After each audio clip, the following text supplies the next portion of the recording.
இலங்கையில் இயற்கை பேரிடரால் பாதிக்கப்பட்ட பாலங்களை விரைவாக மீளக் கட்டமைக்க இந்தியா முன்வந்துள்ளது.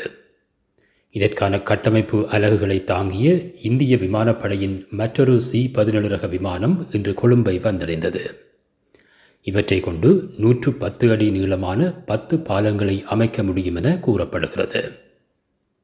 இராணுவ நடவடிக்கைகளின் போதும் இயற்கை அனர்த்தங்களின் போதும் பயன்படுத்தப்படும் பெய்லி பிரிட்ஜஸ் எனப்படும் இவ்வகை பாலங்கள் ஒரு சில மணித்தியாலங்களிலேயே விரைவாக பொருத்தக்கூடிய வகையில் உருவாக்கப்பட்டுள்ளன. பொறியாளர்கள், மருத்துவ பணியாளர்கள் உள்ளிட்ட 25 பேர் கொண்ட குழுவினரும் இலங்கை வந்தடைந்தனர்.